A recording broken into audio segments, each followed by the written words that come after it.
ক্ষমতা আর প্রভাবের দুনিয়ায় একটা কথা প্রায় ঘুরে ফিরে আসে, মানে অন্যদের আপনার কাছে আসতে দিন। আজকে আমরা রবার্ট গ্রিনের দ্য 48 লজ অফ পাওয়ারের একটা ইন্টারেস্টিং নিয়ম নিয়ে কথা বলবো। অষ্টম নিয়ম, অন্যদের আপনার কাছে আসতে বাধ্য করুন, প্রয়োজনে টোপ ব্যবহার করুন।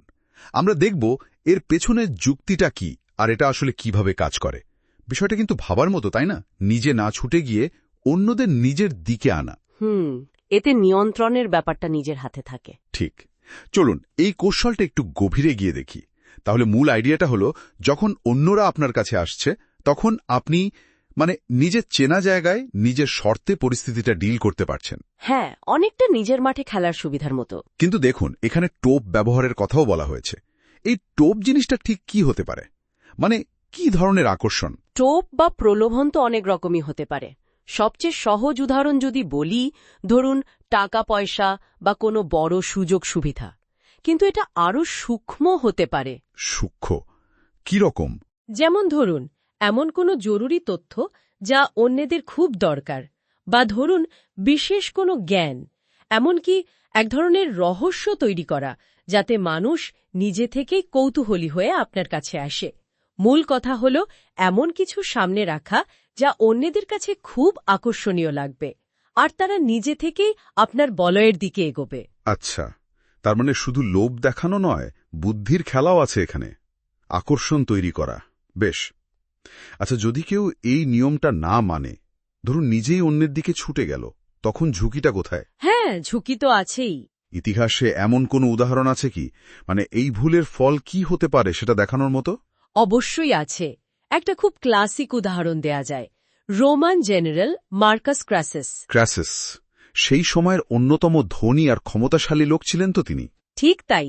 কিন্তু দেখুন, পার্থিয়ান সাম্রাজ্যের বিরুদ্ধে অভিযানে তিনি নিজেই খুব অধৈর্য হয়ে পড়েছিলেন, আর হুট করে তাদের এলাকায় ঢুকে পড়লেন।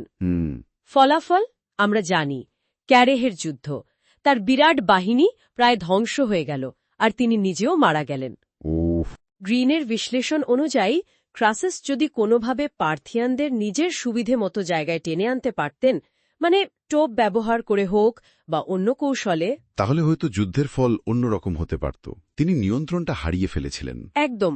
পরিস্থিতি নিজের নিয়ন্ত্রণে রাখার সুযোগটা তিনি নিজেই নষ্ট করেছিলেন। তার অতিরিক্ত আত্মবিশ্বাস বা তাড়াহুড়ো, এগুলো অনেক সময় এরকম কৌশলগত ভুল করিয়ে ছাড়ে। কিন্তু একটা প্রশ্ন আসছে মনে, সবসময় কি এই অপেক্ষা করা বা অন্যদের কাছে আসতে বাধ্য করাই সেরা উপায়? এমন কোনো পরিস্থিতি কি আসে না যখন মনে হয় নিজে এগিয়ে গেলেই লাভটা বেশি বা যাওয়াটা জরুরি? হ্যাঁ, এখানেই এই কৌশলের একটা গুরুত্বপূর্ণ ব্যতিক্রম বা বলা ভালো সতর্কতার দিক আছে। কিছু বিশেষ ক্ষেত্রে নিজে অন্যের কাছে যাওয়াটা দরকারি হতে পারে, হয়তো সেটাই ঠিক।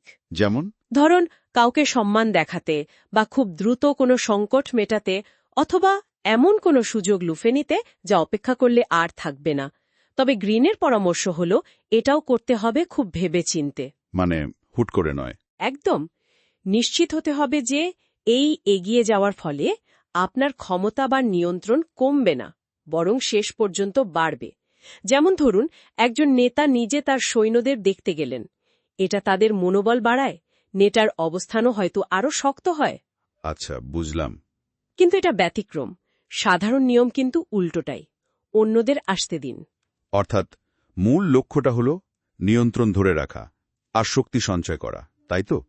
অন্যরা যখন আপনার কাছে আসছে তখন আপনার প্ল্যান মতো এগোনো সহজ।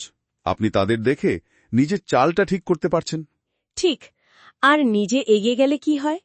অনেক সময় নিজের পরিকল্পনা বা উদ্দেশ্যটা আগেভাগে প্রকাশ হয়ে পড়ার ঝুঁকি থাকে। একদম তাই। আর এই নীতিটা কিন্তু শুধু যুদ্ধ বা রাজনীতির মতো বড় ক্ষেত্রে নয়, আমাদের রোজকার জীবনেও এর প্রয়োগ দেখা যায়। আপনি খেয়াল করলে দেখবেন। তাই নাকি? যেমন ব্যবসায়িক আলোচনা, চাকরির ইন্টারভিউ, এমনকি ব্যক্তিগত সম্পর্কেও কিন্তু মানুষ কলতো না কলতেই এই ধরনের কৌশল কাজে লাগায়। যে পক্ষ আলোচনা বা সম্পর্কের গতিপথটা নিয়ন্ত্রণ করতে পারে সেই তো সুবিধাজনক জায়গায় থাকে। যখন অন্যরা আপনার কাছে আসে তারা তো কোনো না কোনো প্রয়োজন বা আগ্রহ নিয়েই আসে, তাই না? হ্যাঁ, তা তো বটেই। আর সেটাই আপনাকে পরিস্থিতি বুঝতে আর সেই অনুযায়ী চাল দিতে সাহায্য করে। তাহলে সারসংক্ষেপে এটাই দাঁড়াচ্ছে যে কৌশলগতভাবে নিজের অবস্থানটা শক্ত রেখে অন্যদের নিজের দিকে টানতে পারাটা, এটা ক্ষমতা বা প্রভাব বাড়ানোর খেলায় একটা বড় অস্ত্র। নিজে এগিয়ে যাওয়ার মধ্যে ঝুঁকি বেশি, যদি না এর পেছনে খুব স্পষ্ট কোনো স্ট্র্যাটেজিক কারণ থাকে। একদম। নিয়ন্ত্রণ আর টাইমিং, মানে সঠিক সময়ের অপেক্ষা, এই দুটো জিনিস খুব জরুরি। তাড়াহুড়ো করে নিজের অবস্থান দুর্বল করার থেকে কৌশলগতভাবে অপেক্ষা করা অনেক সময় অনেক ভালো ফল দেয়। আলোচনাটা কিন্তু সত্যিই খুব ইন্টারেস্টিং হলো। একটা বিষয় হয়তো ভাবার জন্য রেখে দেওয়া যায়, তাই না? বলুন।